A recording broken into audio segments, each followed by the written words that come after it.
नमस्कार दोस्तों, सुकून के कुछ नए पलों के साथ आपकी दोस्त motivation author and speaker doctor Tilottama Azad. आज के इस सेशन में हम चर्चा करने जा रहे हैं कि जीवन में हमारा लक्ष्य बड़ा होना चाहिए।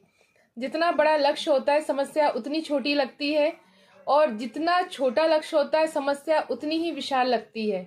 जी हाँ दोस्तों, इस संसार में कोई भी व्यक्ति ऐसा अछूता नहीं है जिसके पास समस्याएं ना हो, लेकिन जिसके पास बड़ा लक्ष्य होता है उसको ये समस्या राई की समान लगती है, और जिसका लक्ष्य होता है उसे समस्या पर्वत की तरह लगती है।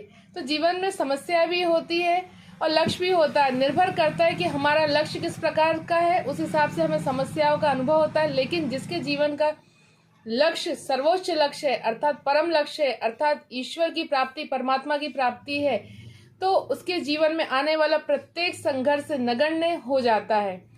चलिए छोटी सी कहानी के माध्यम से इसे समझते हैं। सुनील के बचपन का दोस्त आज दिल्ली से उससे मिलने आया। दोनों दोस्तों ने खूब बचपन की बातें की, और जैसे ही ट्रेन का समय हुआ तो सुनील अपने दोस्त को लेकर रेलवे स्टेशन पहुंचा। जब वो प्लेटफॉर्म पे पहुंचे तो प्लेटफॉर्म पर ट्रेन खड़ी हुई थी। सुनील ने अपने दोस्त को ट्रेन में बिठाया और उसे बाय कहने के लिए वह प्लेटफॉर्म पे खड़ा रहा। जैसे ही ट्रेन का सिग्नल हुआ तो सुनील के दोस्त को याद आया कि जिस काम के लिए मैं अपने दोस्त से मिलने आया था वह काम तो रह ही गया। वो 5 लाख से भरा हुआ बैग उसी के पास रह गया और ट्रेन छूटने वाली थी। जैसे ही उसे याद आया उसने अपने दोस्त सुनील को आवाज लगाई कि दोस्त, ये जो 5 लाख रुपए वाला बैग है मेरे पास ही रह गया है। सुनील ने देखा कि सिग्नल हो गया है। उसने ट्रेन की ओर दौड़ लगाई कि झट से ट्रेन में चढ़ करके वो बैग ले लेता हूँ। जैसे ही वो ट्रेन में चढ़ने वाला था तो सुनील के जेब से 5 का सिक्का गिर गया। अब बताइए दोस्तों कि सुनील के जेब से 5 का सिक्का गिरा, अब वो क्या करेगा? 5 का सिक्का उठाएगा या चलती हुई ट्रेन को पकड़ के 5 लाख का बैग ले लेगा?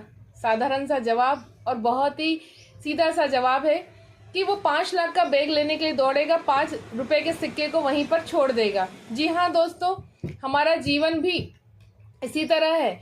हम भी छोटी छोटी चीजों को लेकर हम 2 रुपए 5 रुपए को बटोरने के लिए संसार में लगे हुए होते हैं, लेकिन जो हमारे जीवन का सर्वोच्च लक्ष्य है, अर्थात मनुष्य जीवन का जो सर्वोच्च लक्ष्य है, इस निराकार, इस गोविंद, इस परमात्मा की प्राप्ति जो 5 लाख की कीमत से भी कहीं अधिक है, हम उसकी ओर ध्यान न देकर हम 5 और 2 रुपए के चिल्लर बटोरने में लगे रहते हैं।